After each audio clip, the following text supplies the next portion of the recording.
Hello, everyone. Welcome back. This is the Echols Unlimited podcast. I'm your host, Terrence Echols, and today I have a great episode for you. It's with one of my very good friends and coworkers. His name is Imari McPherson. Imari is a local Cleveland journalist. He does a lot with the Cleveland Guardians organization and works with me with the Guardians. And yeah, he's an amazing dude. We had a great conversation just about journalism and MLB and what his career goals and aspirations are. And Amari's a great guy. He has a great story. So please take some time to check it out. And please don't forget to subscribe. Don't forget to like this video. And please don't forget to listen on Apple and Spotify. Thank you and enjoy the video.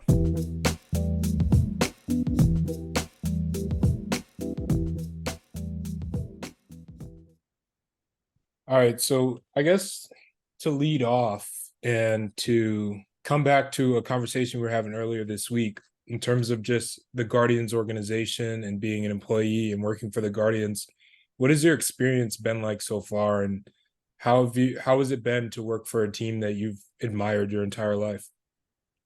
Yeah, I think for me, and I know you would say the same, like just um being able to witness it kind of firsthand. And so being born and raised in Cleveland, you hear all the time about how, the organization is first class, this and that, and like you even say like family first. And kind of being in our department and just working for them in general, like I think you could definitely say that now that I've seen it firsthand, just the amount of people that are really invested in your success, really, and are very personable, very easy to talk to, want to make sure you succeed, whether it's selfish or not, because obviously your success is the department success. But either way, it's just like, they're just looking out for you pretty much. And so, like I was saying earlier this week, last time we talked, it was like surreal because, the team that you grow up rooting for, watching on TV every day, and you're kind of like brought in on the inside, and just being able to witness it firsthand and see how everything is run from the inside and see how well it's run from the inside has really been surreal. I mean, that's kind of the word I keep coming back to, but that's the best way I could put it. Yeah, and surreal is a great word, especially in coming from the perspective that you're coming from. It's a completely different perspective from mine, but it's probably just a very like nostalgic feel that you get, walking through the ballpark every day and getting to sit up in the press box and write notes and work on different things for media members and everything. So I guess we haven't had a ton of time to talk about this in the time we worked together, but let's get into your background a little bit. Like, who is Imari McPherson, and what led you to this point in getting here and working for the Guardians and the different things that you work on as well? Yeah, it's been a winding road. As we know, success is never a straight line. And so, like when I was growing up, I used to want to be a vet. That didn't work out. I never really put that much effort into it though, anyway. So that's all right. And then when I was in high school, I still didn't really know like what I wanted to go to school for. I ended up going to Kent State. Yeah. My senior year, I took this accounting class. It was like an intro to accounting, and I don't want to say like I loved it, but I was just really good at it. Like it almost came like natural. So I was like, oh, okay, well, like maybe I'll do that. So when I started school, I was an accounting major. I was in business school. Got through my first 2 years or so, and was struggling. There was this accounting class that I failed twice.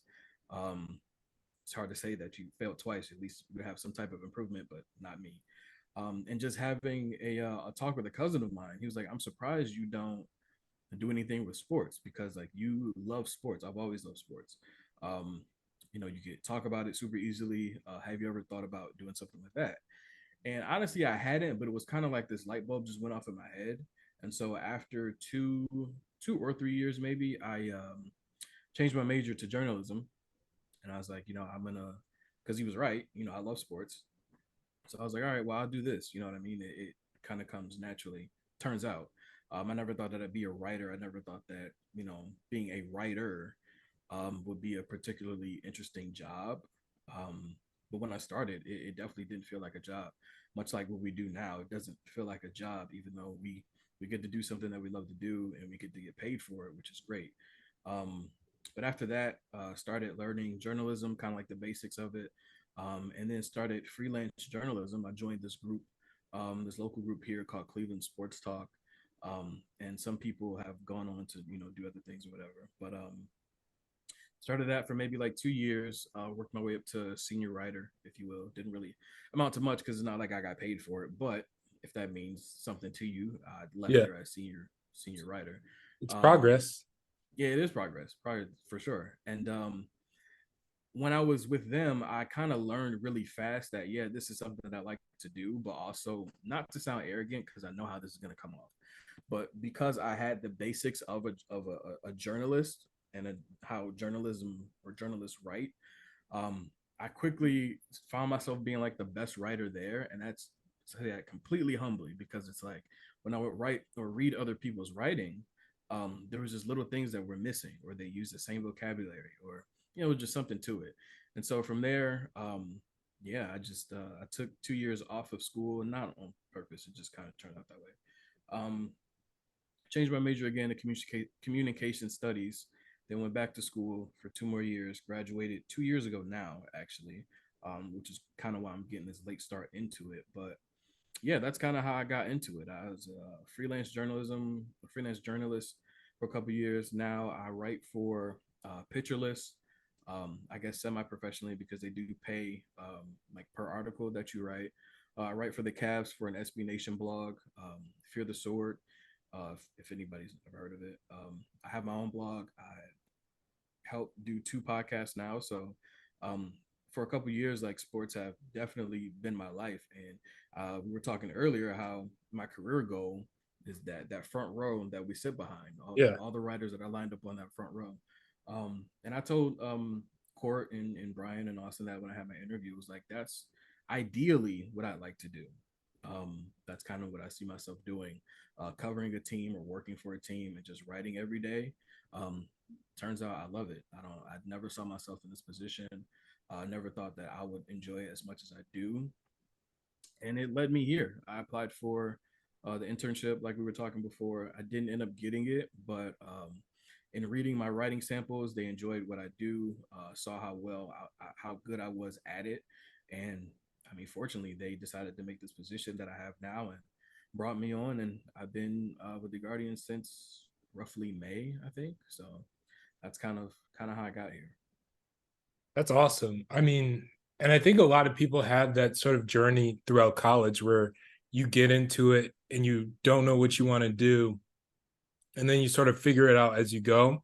Like it's always good to go in with a plan. Like you said, you went in because you were good at an accounting. You're like, all right, I'm going to be an accounting major. But I think you made probably a happier decision in leaving that and doing something more journalism based.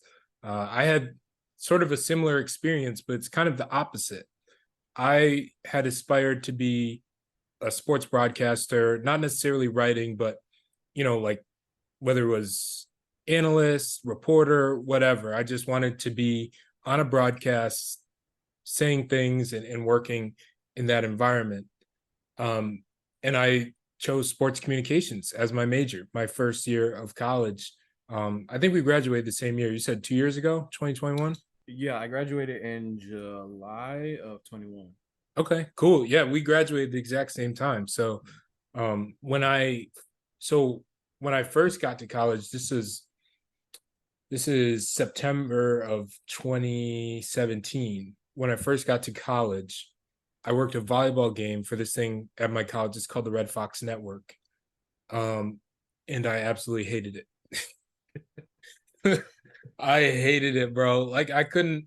I don't think anyone's left a major that fast at Marist College. Like it's my first weekend on campus. I was so excited to work this volleyball game. It was like a two games back to back. They do the double headers in college volleyball, but yeah, I worked those two games on the broadcast team and I absolutely hated it. So it's funny just how things are different between different experiences. And um, I guess the stuff that you got to work on at Kent State, like what are some of the things that you got to do, I guess, around campus or in your classes that really helped you solidify the idea that, okay, I want to be in this front row one day. I want to be a writer. Yeah. Well, first off, it was failing those two classes. Really, that one class in back-to-back years. I was like, this is not for me. But to your point about being happier about leaving that major, absolutely. just because when I was in the journalism classes that I was taking, like it just came naturally to me. Like it just kind of clicked for me, and it was like, okay, well, um, like I could do this. You know what I mean? And it wasn't that hard for me to get a hold of it, even starting late. You know, I changed my major as a junior, and Yeah. then took 2 years off. So you know, like I said, that's kind of how I got here this late. But that was great. And then the teacher that I had, he taught previous students that went on to become journalists as well. So it's like you have a really credible source as your teacher to help you get through this. So that was great as well. But I almost minored in photography because I also wanted to be a photojournalism as well. Okay. What I really wanted to do is like write, but then the pictures that you have in a story, I wanted to be the ones to take that. So Yes. I didn't want to have to rely on other people or use other people's photos. I wanted to kind of like AJ and Clay. Like I wanted to be Yeah. on the side and take the photos and then include my own photos in my story. But to that point, when I was taking my photography classes, that kind of helped me like go around campus, kind of get out of your shell a little bit, kind of get out of your comfort zone, pretty much. Yeah. And that was a big help, and it also helped me like with interview skills as well. Because one thing I had to do was interview a couple people. We had just brought on women's lacrosse. It was brand new to our school, and I attended my first press conference, and I Hmm. got to interview the coach, and I also interviewed an athletic director. She may have been an assistant, I can't remember, but being able to like do my first interviews, if you will, really kind of help you get that practice, because really the only way you're going to do it is by practicing and doing it. So I was able to kind of get that experience at that time. I haven't done much of it since, but at least I kind of have the basic skills and the knowledge to do it if I need to. Yeah. Yeah. And I guess during that time period, I don't know how popular it is just to be the photojournalist as well as the written journalist. Um, were there any people in sports media or local media, national media that you looked up to or you thought do a great job? And are there any folks out there that you don't necessarily enjoy or that you would be like, I'm not trying to be like that? Were there things you know how like athlete you watch other players and you take things from different people's games, like who in the national or local landscape did you take a look at and you're like, okay, I want to add that, I don't want to add that, I want to do this, I want to do that, I really look up to him, I really look up to her, I don't really like him, I don't like her? Like what was that sort of like? I think for me, I don't think I looked up to a specific person or their skills necessarily, but as a sports fan, you know, you just have ESPN on all the time, and being able to see um, different people with different backgrounds on there on a major network, coming from different places, different schools, and just the journeys that they got there, how they got there. But I think if I had to pick a name, it would be Brian Windhorst, just because he's from Northeast Ohio. He went to Kent State, Yeah. and worked for the Plain Dealer, the local newspaper, and worked his way up to ESPN. So if anything, it was like, okay, well, I don't go to OU, Ohio University, or I don't go to like somebody like Northwestern, you know, these major journalism schools, even though Kent State is an accredited journalism school. Hmm. But it was him who was like, okay, well, if anybody could do it, like if he can do it and come from Northeast Ohio and go to Kent State, then like why can't I? Yeah. So I think if there was any name, it would be him. Plus, there's just also just you know those Sports Center anchors and writers that you know you read every day, ESPN senior writers or whatever, and like, okay, well, I can do this because I never had an aspiration to be on TV. Hmm. I've had people ask me like, "Are you trying to be like on TV or whatever?" And I'm like, my honest answer was, if I get there, then I'm okay with it. You know, it's not necessarily my dream, but I won't shy away from it. You know, because if I get there, then I must be doing something right. Right. But to at least be a writer, and if you're on ESPN.com, you see the different articles that come out. That was kind of my goal, pretty much. But to answer your question, very long-winded. I would say Brian Windhorst, just because he started, I guess, from the same background, being from here and also going to the same school. Yeah, and I think that's a great example. He was like he's literally been in not necessarily the limelight, but he's been like a very like respected and enjoyed journalist for the better part of the past what 20 years almost. Like I think I've been watching him on ESPN since the beginning, since I first started watching sports. I think the big thing that happened last year was when he hopped on, I forgot, maybe it was NBA Countdown or one of those shows, those NBA roundtable shows. And he did the thing where he's like, what's going on in Utah? And he Yeah, literally predicted the yeah. future with what was going on with the Utah Jazz, with them trading Donovan Mitchell and Rudy Gobert. Like, I don't think people looked at that and people thought it was funny just because of like how he was able to capture an audience for a good 5 to 10 minutes, just like had everyone waiting for the next word that was going to come out of his mouth. And then for those things to happen in the off season, that gave me a newfound level of respect for him, just because like it takes moments like that that create legends in the journalism space, especially in sports. So I thought that was a really cool moment. Yeah, I agree. Just for it to like turn out true. Like I don't even think he was necessarily trying to like predict anything. It was Mhm. like when you put two and two together, it was like, well, he kind of had it all along. And then, Yeah. like you said, for them to kind of tear everything down and the way that it went and full circle, Donovan Mitchell being traded here to Cleveland was great.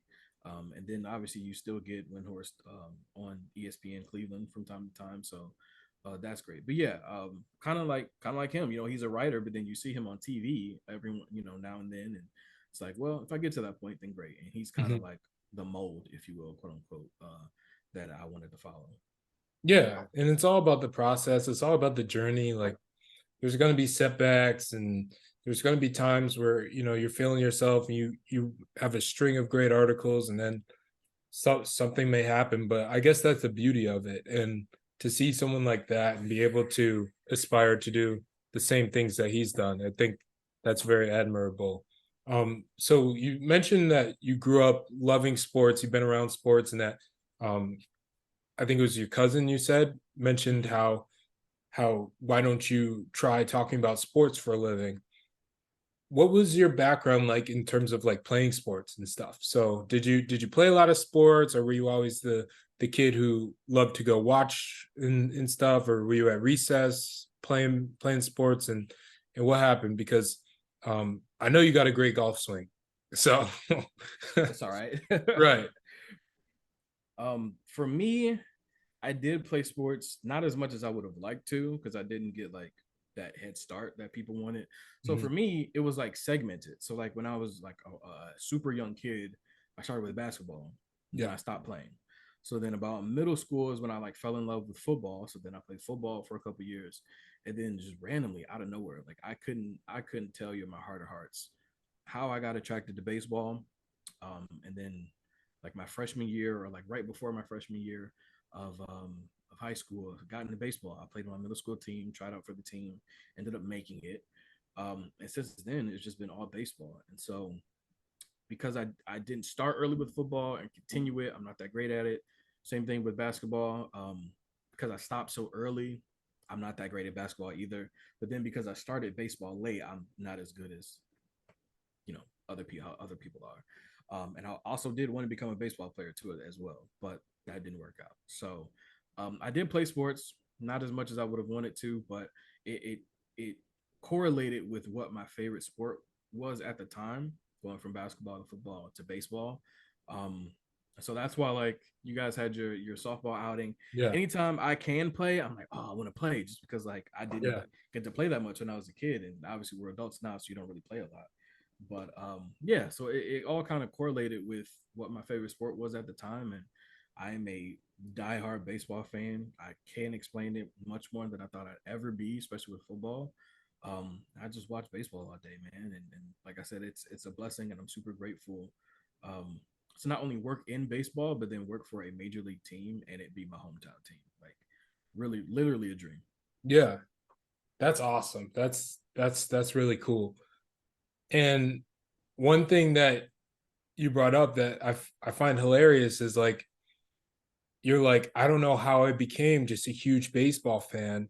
I'm sure, especially, I'm not sure necessarily how popular baseball is in the Cleveland community, but I'm sure, especially where I come from, there aren't a lot of black kids that enjoy baseball. You know what I mean? Like I played up until I was maybe 14 years old just because that's what everyone in my neighborhood was playing. But once I figured out, basketball was more fun, I was like, all right, I'll give up baseball easy. Just and I threw it to the wind.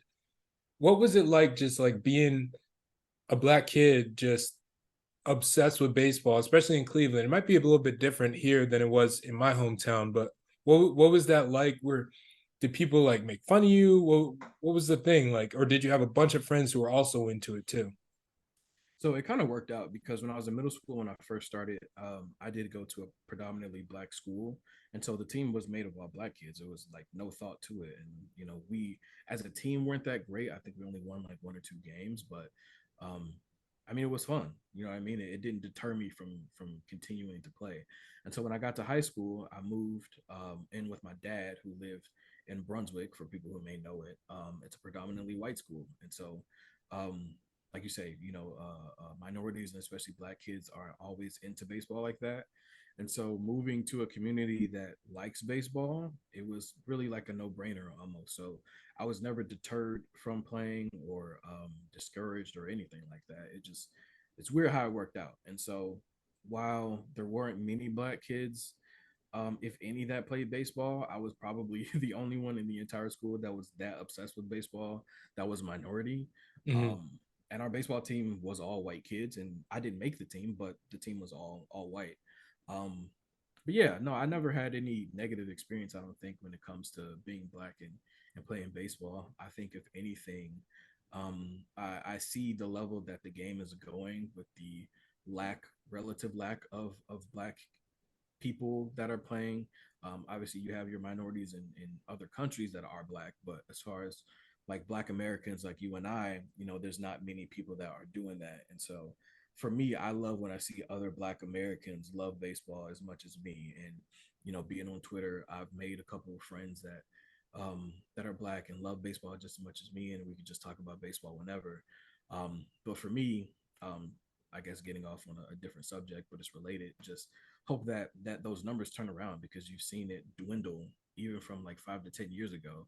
Um, and so just hopefully, we get back to that good point where you have more stars like Mookie Betts. And I think it's a big deal that like he is as good as he is. And it's no exaggeration to talking about how good he is because he really is that good. He also just happens to be black. So it's like, you can do this. You know what I mean? So hopefully we can continue to grow the game in minority communities and things like that, and RBI programs with MLB, and hopefully those things continue because I'm one of the few. I didn't grow up in like an RBI system or anything, but coming from a major city, but a minority community and loving baseball as much as I do, hopefully that'll continue in the future.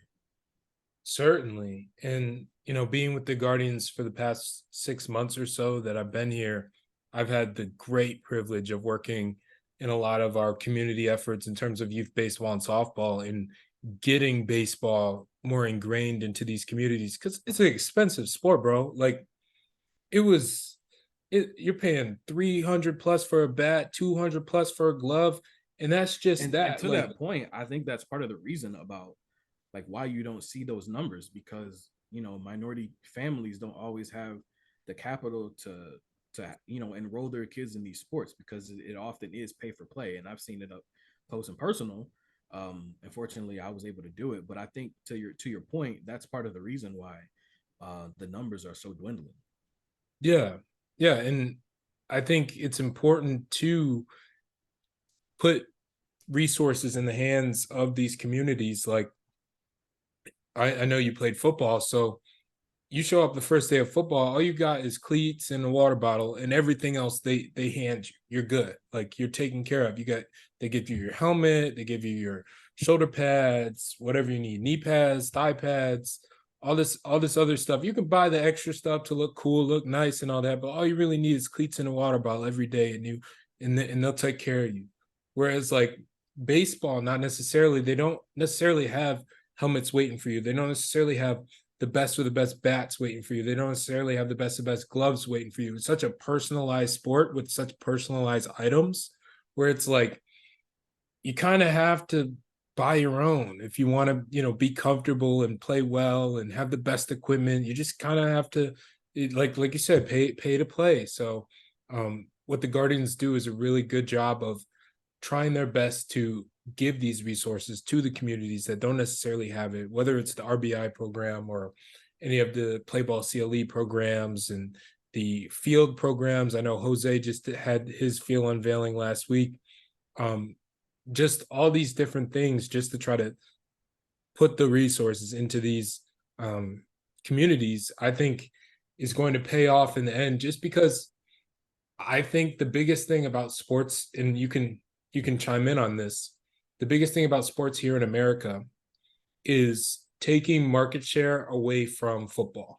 And as much as I loved playing football, as much as I love football, as the years go by, I think the more and more we're going to see people or in other sports and other leagues trying to take that market share away, just because everyone's talking about how dangerous it is. And granted, I'm a proponent for playing football as a youth. I think it taught me so many things, but at the same time, it is dangerous if you don't play the right way. And a lot of the kids I grew up with playing with didn't play the right way. So I think the biggest thing is just take that market share away. And how is that going to be transformed into more? Because a lot of the best athletes are playing football. How are we going to get them to play baseball? Yeah, I think for me, I think if I were to explain it, I think it's just get into marketing, being able to market the game better than they have been, being able to market to specific communities with specific players.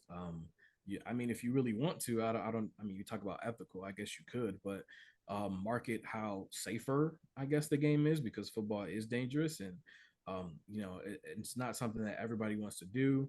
And I like your point about not playing it the right way. I think if say we were to play football and maybe my heart's not all the way in it because I know how dangerous it is, but maybe I still want to play, I could get myself hurt if not somebody else, Yeah, if you that don't could be play the right dangerous. way, right? If Yeah. you're not all in. And I have a little nephew that has played football pretty much his whole life. He's played football and baseball, but he's on the shorter side. And so it's like maybe you should kind of stick with baseball because he is good at it. Um, but I think it's just all about marketing. Like tell the people how easy it is to play, how much cheaper it may be to play as a kid. Because to your point, like when I played baseball, like the costs are different when it comes to football and baseball. Um, but I think it just all boils down to marketing. I mean, we all know that MLB could do a better job at growing the game, and I guess you could say they're trying with the rules that they have in place right now. But that does nothing to get more people to play. They're just trying to get more people in the stadium. But I think you could do a better job at trying to get kids to play at a younger age, different communities and different minorities, because it is a global game. Like I love to see, like the World Baseball Classic, you have so many different countries, people of different backgrounds, coming together to play this one game, and I think that's beautiful to see. Whereas football is as popular as it is, I'm not trying to knock on it. It is just kind of like an American thing. Like, we don't other people don't even call it football outside of America. You know what I mean? So yeah, it just boils down to marketing. Just try to grow the game um differently than you have been, having the stars come out and talk to kids or whatever about how easy and safe it is to play and how it's changed their lives too. I mean, we've seen like Hispanics and how much the game means to them because they may come, I don't want to stereotype and generalize, but they may come from a rough background and their only way out is baseball. And even without that, they just love the game and love to play.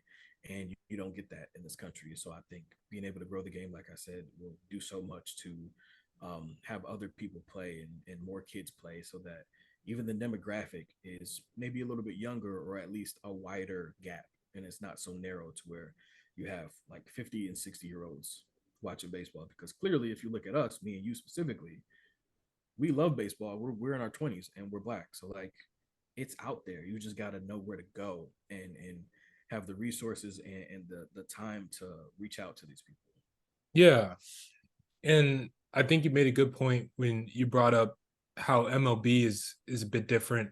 And they could do a better job marketing the sport. But one thing I will give MLB credit for is their ability to adapt and change with the times.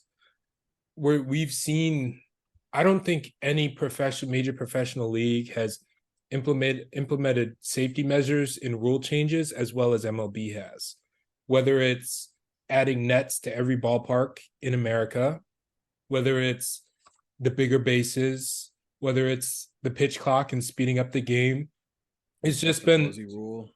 yeah, the Can't Buster can't Posey rule. yeah, Yeah. hit catchers. Yeah. And I feel like, that was exciting to watch people, barrel down the third baseline and nail a catcher. But at the same time, it's not safe at all. It's terrible. It's terrible.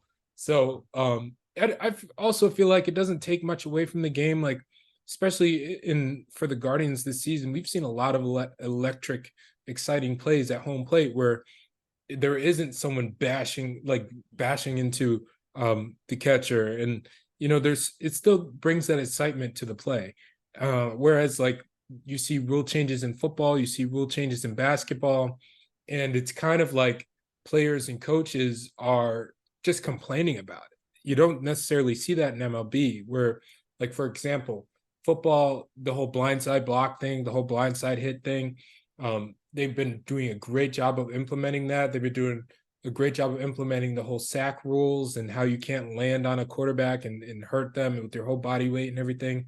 It's been hard to interpret for football, and it's been hard to implement, just because players are so used to just being as vicious and ferocious on the field as possible that you have to think about the safety of everyone. Whereas, like, you look at MLB, I rarely ever see anyone complaining about, oh, the bases are larger, oh, there's nets in every ballpark, oh, the games are shorter. Like, I just think that the way MLB has set itself up can set itself up for more positive more positives in the future, especially from coming from a marketing perspective, and how, like, you you look at promo videos for the NBA or the NFL, and it's like, oh, you won't be seeing as many big hits in NFL games, whereas like baseball, it'll just get more and more exciting with, diving catches and home runs and all this other stuff. They've been doing a better job of making that more possible for players. So I just think the way MLB has implemented rule changes and safety precautions has been better than other leagues. But I also think that MLB has also perfected the developmental system to where, like, you can see revenue from people attending their developmental league games. Like the Columbus Clippers, they're 2 hours away, but people tune in from Cleveland to see how the team's doing. They tune in to watch the games. They get excited about prospects. Like, you don't necessarily see that for the Delaware Bluecoats and the Philadelphia 76ers. So it's like, it's going to take a while for other leagues to adapt the whole developmental system the way and perfect it the way MLB has. But those are just two things that I will give MLB credit for, and I think will pay off in the end. No, I definitely agree, especially with the developmental thing, just because I think for decades you've seen other sports try to kind of, I don't want to say copy, but take what the MLB has, where you have a farm system, and it just hasn't worked out. And I actually think a farm system, quote unquote, would actually be beneficial to other leagues like the NFL, how we have like the USFL and the XFL, and I think it'll create progress to where we could follow this one player from college. He doesn't make it to the NFL. He makes it to this league, does well there, and then makes it to the NFL. I think it'll just build that audience. I guess they don't necessarily need it because of how popular it is, but it'll just create more Opportunities too. yeah, interaction like with the Yeah. audience, because you know who these people are and you can follow their journey. And to your point about MLB and Cleveland specifically with their farm system, like I live 10 minutes away from Eastlake where the Captains are, so like I could easily go there, and they always get good attendance numbers. It always seems like Akron has great attendance numbers, and you're able to follow these people from one step to the next until hopefully they come up with the team that you're rooting for. And I think that is one way to kind of capture an audience, because you're like I said, you're able to follow who these people are. So not only do you know who they are, but then you have more of a rooting interest in them when they finally get here. Yeah. And seeing that, and it happens a lot where or NFL or NBA players, they sputter out in 2 to 3 years. They didn't develop right, say in college, or they left too early, and they don't necessarily get that development because the team has to spit them out and find someone else because they can't waste money by keeping them on. Whereas, like, in MLB, if a player is struggling or he advanced too early, fine. You you can DFA him, sign him to a minor league contract, keep him in the organization, keep him in the system where you're not necessarily putting the same amount of resources into him financial wise, but you're still able to keep him in your system and allow him to develop into the player that you either drafted or traded or signed him for to become. So I think that's just an important piece that MLB has that, NBA and NFL, you see guys 2 3 years who were once, 5-star recruits are out.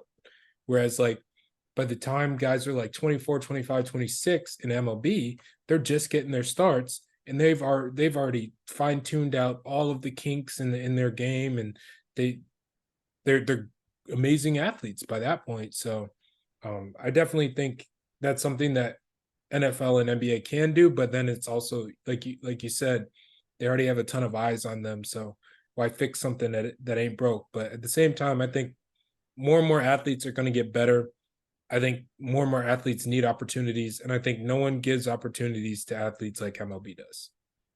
Yeah, and actually to that point, it's funny because I feel like even though that's one thing that could help MLB, I feel like right now that's one thing that's also hurting them because whether or not you pay attention to college baseball, a guy gets drafted, you're not going to see him for at least 3 years, and Yeah, that's kind of the part that is like hurting them. But I think we see it being in Cleveland now. It's like we pay, especially us, pay so much attention to the prospects that we have. It's like we're rooting for these guys the entire way. We can't wait for them to get up here, and then when they do get up here, like Bo Naylor, it's like I'm coming to see him, whether yeah, whether he's struggling or not. I want to see him because I know how good he can be. And so I think it's really back and forth. It's like a seesaw. It's the one thing that could help, but also currently is hurting at the same time. So it's kind of weird. yeah. That's a good point. Just because like you look at some of the guys that the Guardians have gotten recently in recent days, it's like, yeah, they're great prospects and they're going to be great players and all that, but it's like probably won't see them for say a year or two. And it's like, oh, well, we'll wait. But at the same time, it's like, it's kind of hard because, the hype is so huge because, oh my God, we just got this guy. We just drafted this guy, signed this guy, traded this guy. But then you have reality sets in, probably won't see him at an MLB level for a couple of years or so. So And if you do, they may be on another team. Like yeah. we talk about like Nolan Jones, we talk about all these other people that we've traded, whether or not before they got a chance or after they got a chance, but maybe it was too soon, like Nolan Jones. So I don't know. It almost kind of like takes away because like, oh, I wanted to see Nolan Jones, and now he plays in Colorado. I'm not gonna Mhm. watch Colorado. And Yeah. then I feel like some of those extreme people are like, well, why would I watch anyway if the people I want to see aren't gonna be here? Hmm. So it's really tricky, and I feel like that's kind of the difficulty in trying to perfect, if you can, this thing of bringing in an audience, and that's just one of the things that I think is hurting. Certainly. Um, yeah, switching gears a little bit. Growing up in Cleveland, you mentioned living over by the Captains. Did you go to a lot of games, whether it's at Progressive Field or um was it First Energy Stadium or the Q that is now Rocket Mortgage Fieldhouse? Did you go to a lot of games in the area, professional level games? Not a whole ton. I think I can't remember if it was my very first game or maybe my first one in a long time. My first Browns game. It was Johnny Manziel's first start. Okay. And everybody knows I was against Cincinnati. It was 30-0. It was not a great game. It was cold. But Browns games, for whatever reason, I just haven't been to a lot of as a kid. And even the other ones, I think the most ones I've gone to probably be the Cavs. Hmm. And I can honestly admit that the second time LeBron James came back, I didn't go to any games Yeah. because I was in college and ticket prices, it's kind of a struggle. And then when you're a kid, you have to rely on your parents to take you. Yeah. But I didn't go to a lot. But like I said, that didn't like deter me from being a fan and wanting to do anything. And in fact, this year, being an employee of the team, I've been to more games than I ever have been um, before. Yeah. I would love to go to every game or as many games as I can, and it just never worked out that way. And so just kind of another reason why this year why it's kind of so great because I'm there like every other weekend for like 2 or 3 or maybe 4 games. Hmm. Um, but yeah, so I didn't go to a lot, but I did go to some WNBA games when we had a team. and Okay. hopefully they bring a team back. I know that's a different subject, but yeah, to answer your question, I didn't go to a lot, but didn't deter me from doing anything. Yeah. And I think as you become older, as we, progress into our late 20s, 30s, 40s, whatnot, start to get more money, start to have more, what's the term? Uh, Like in, disposable income. yeah, disposable Yeah, income to the point to where like, oh, I can go watch right. this concert, or I can go to this game, or I can go see this and do this. I think I'm that's also one of the bougie though. I want to throw that out there. I'm kind of bougie, so like if I go to a game, I don't want to sit in the nosebleeds. I have to yeah. put that out there. So if I'm going to a game, I'm spending at least $100, and so it's like if I don't have it, then I'm Yeah. not going. You know what I mean? Yeah, and I get that completely, bro. Like, yeah, I went to a few Cavs games when I first moved here, and I was like, I was up top, but I didn't care. I was Yeah, like, I'm watching NBA games. This is the closest I've ever been to an NBA team. That's probably why. So yeah, I was like, I'm just at an NBA game. I don't care. But yeah, you're right. Like once you do get that disposable income, you got to yeah. sit right. You got It to. changes, you know. And actually, to that point, I want to tell a quick story. I have an uncle. I don't know how you or other people are familiar with Maryland, how it's kind of like split in two different coasts. And so the eastern side has no major cities, no sports. Like the closest city, obviously, is Baltimore, and that's like a 3 hour drive for some people. Mhm. So I have a cousin that moved up here for a couple years because he was living with us, whatever. And so he had never been to like a major league game, never been to any major sports building, whatever. And so I just remember when he came up here, it was like, all right, I'm gonna be spending some money because like I'm taking them to the Cavs games. Um, I remember telling you months ago when we first met, like how you were a Red Sox fan. I grew up like an Angels fan and an Indians fan as well. And so I remember the Angels were here and we took a tour of Progressive Field. The Angels were in town. So then we went to Tower City and just kind of chilled for a bit, came back for the game. But yeah, I just remember when he was here, it was like I was just trying to give him that experience because I love sports so much. So it's like I can't imagine like living somewhere and not being able to go to like a game or anything like that. Yeah. So it's just like I was just trying to show him around, like show him the things that he was missing because he was an Orioles fan and he loves sports as well. So it's like, all right, well, we'll take a tour of this building, we'll go to this game, whatever the case may be. But yeah, when you don't have that disposable income, it's kind of hard to go. Yeah. And that's really cool you were able to give him that experience too. Like I know, especially growing up in a college town like Syracuse, like people live and die with Syracuse football, they live and die with Syracuse basketball. And if they're not good, it's a miserable experience because there's no NBA, NFL, or MLB team to fall back on. So yeah, shout out to Syracuse football, their first games today. Uh I will be checking the score on that because Mhm. fortunately I can't watch because we got work today, but We do. um yeah, man, it's exciting for sure. What was it like back in 2016 where you had two teams make the finals, or the, the two teams make it to the championship game, game sevens of championship games? What was that like just in the city, and as a sports fan yourself, like how was that? I don't know how good or bad this is, but I'm a pretty nostalgic person. And so not that I like to live in the past, it's just like, oh, I remember how good of a time that was.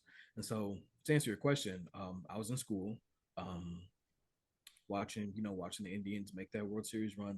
That honestly, I'm not sure how many people would honestly say that they expected that because I know I didn't, even as a fan.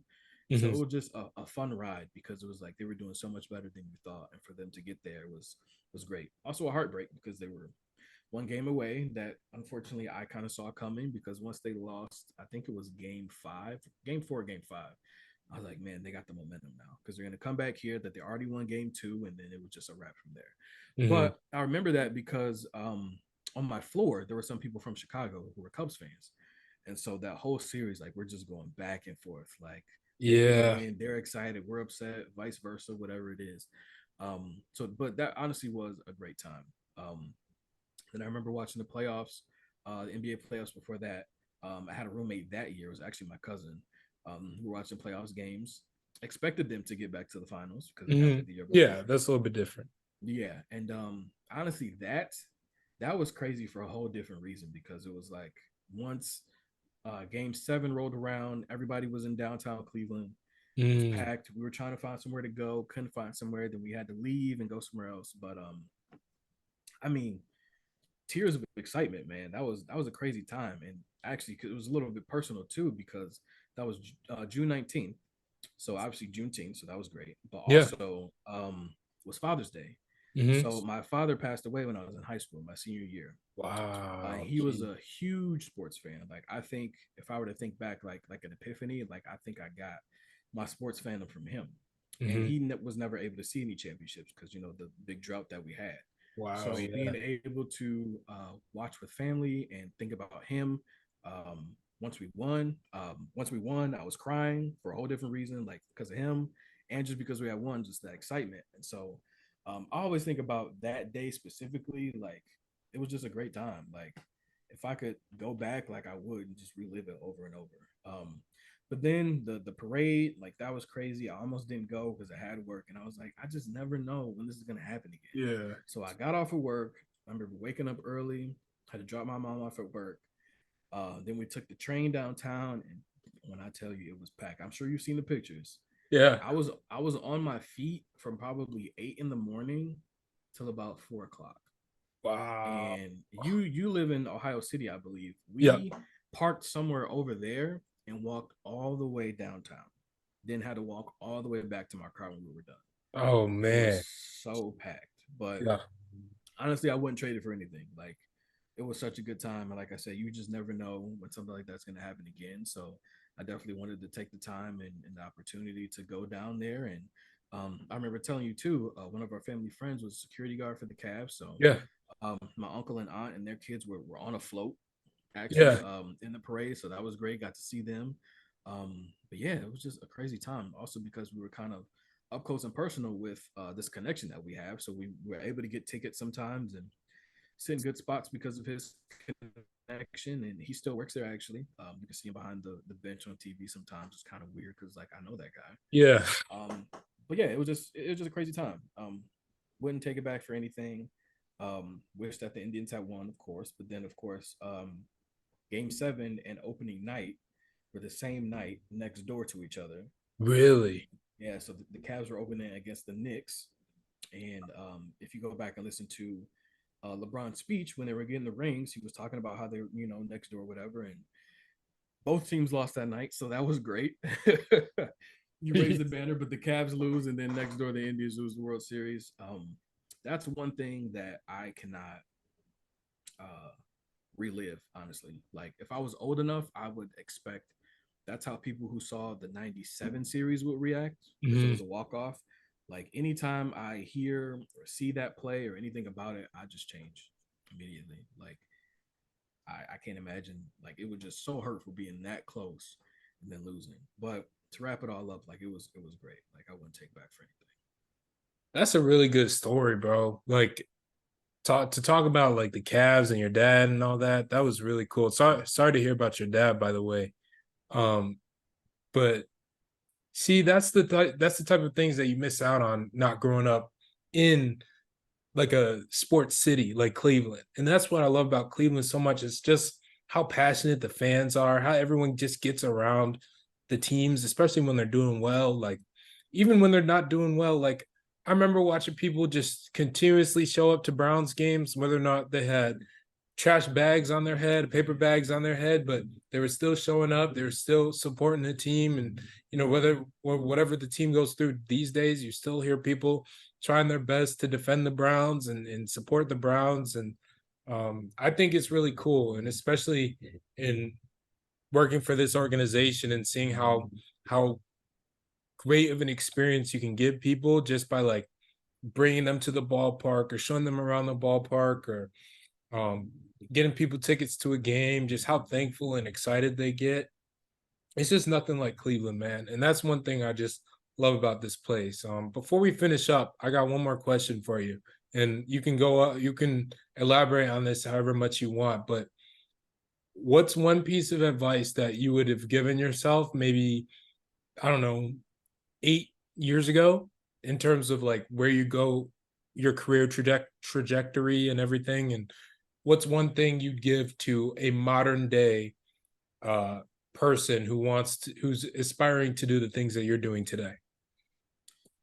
Good question. I think if I had to give myself advice, I would say that I followed it. It would be to step out your comfort zone. I think um, for me, being where I was in the major that I was in, and I could have kept going at it, and who knows how many times it would have taken me to get it or not. But not being afraid to change and switch my major, being gone for 2 years, then go back, work full time and be a student full time to get my degree.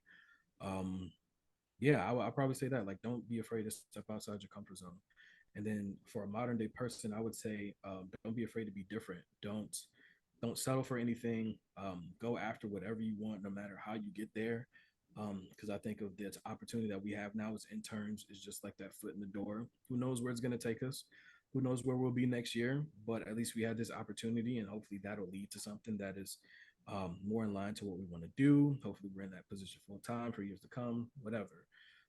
So I think that would be it. I don't think I'm great at giving advice. I do give it sometimes when I feel it may be necessary, but to give myself that advice, I think that would be it. Just because I feel like I'm in that opportunity right now, to where I wasn't afraid to change and do the things that I needed to do to get to where I want, and hopefully that'll continue. And then at the end of the day, if I get to where I want, I'm gonna look back and be happy that I took the opportunity, and not look back at like what if, you know what I mean? So I never want to live with regret. I know sometimes that kind of pushes me to do different things.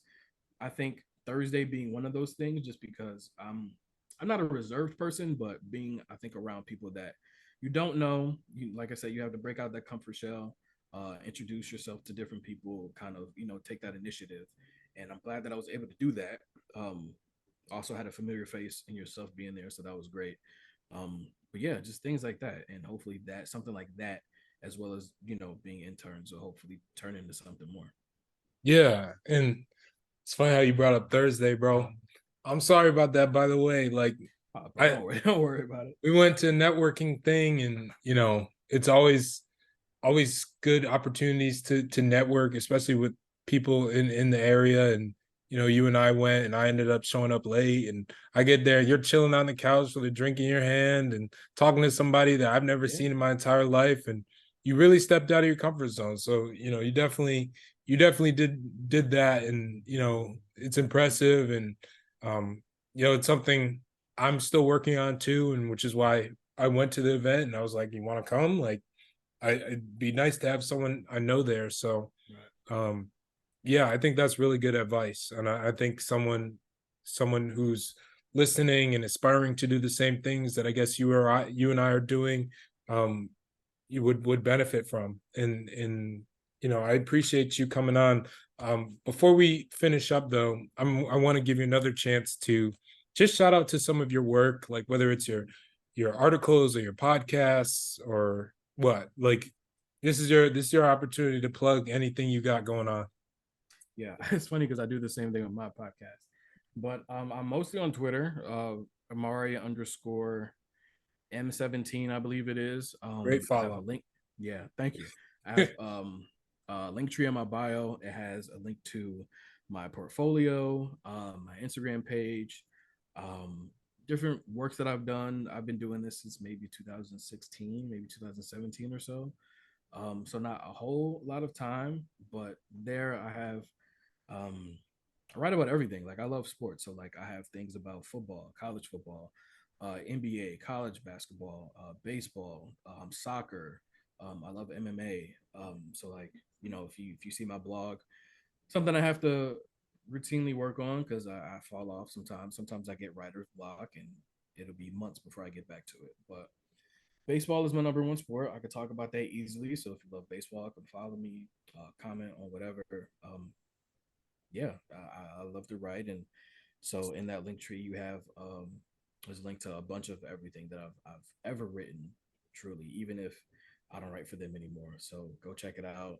Um, Hoping to get better at it, and hopefully this will lead to something that next year, even if I'm not working for the team, I'm working somewhere in baseball that I love too. So yeah, come follow me, listen to my podcast that I do every week with Believe Network about the Guardians as well. Yeah, trying to get back into that as well. All right, perfect. And I'll leave a few links in the description of this video. Dude, thank you for coming on, bro. Really appreciate you. And yeah, man, let's get to work. I'll see you in a couple hours. Absolutely, man. I'll see you later today. Yeah. All right, perfect. Thank you, bro. All right.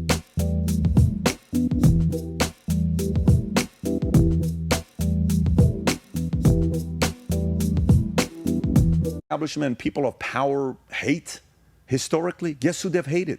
People who are hopeful, people who are faithful, people who have the faith to believe the future looks bright. You can't control those types of people. It's a very weird dynamic. Their eyes are different. There's fire in those eyes. You know what the eyes look like when somebody is hopeless or doesn't have, it's like so faithless. You know what their eyes look like? Defeated. Yeah, bitter. broken. You can control them. Yeah. You can push them around. You can bully them. Good luck bullying Somebody who has faith. somebody who has faith or is hopeful. So